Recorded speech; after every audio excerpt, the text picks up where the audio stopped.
In a context where energy costs are rising and environmental regulations are becoming more and more stringent, operators in the wastewater treatment sector must review their energy strategies.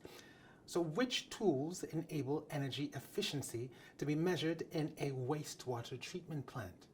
Well, firstly, we will define which energy efficiency indicators are used in wastewater treatment plants. Then we will look at the impact on the plant's energy efficiency by size, by load, and by the type of treatment.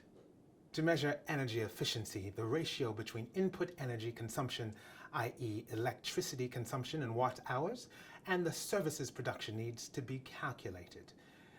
3 energy efficiency indicators are generally found in the wastewater treatment operations. Now, the first is one in which the plant's energy consumption is expressed in relation to the treated wastewater volume in cubic meters.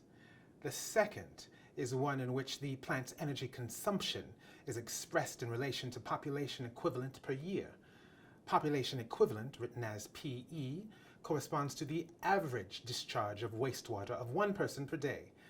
1 PE frequently corresponds to 150 liters and 60 grams of BOD5 per day. However, these two first approaches have their limits when benchmarking. The variation in the dilution of wastewater by the inflow of clear water from one treatment plant to another makes the value of IPE less reliable.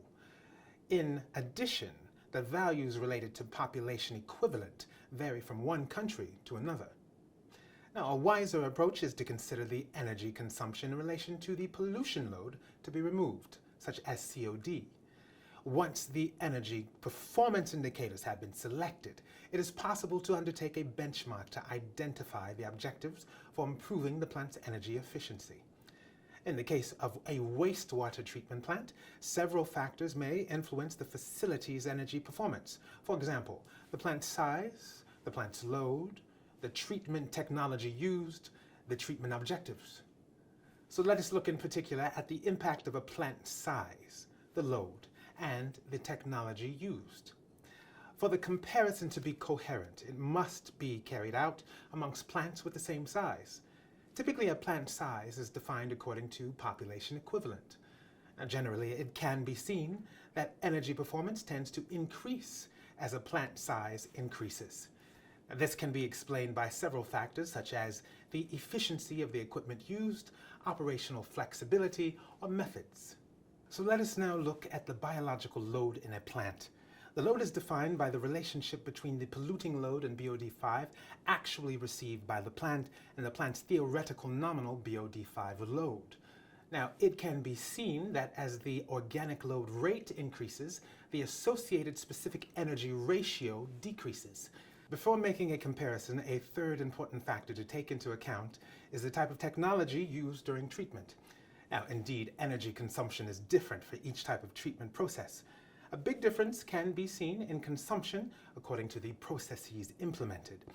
A distinction is made between energy-hungry processes such as extended aeration activated sludge and rustic processes such as lagooning. What you need to remember about energy efficiency indicators in wastewater treatment plants.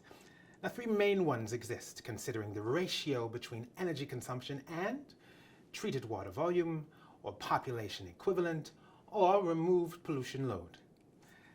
We have seen that several influencing factors exist in a plant's energy efficiency and that are important to take into account when benchmarking.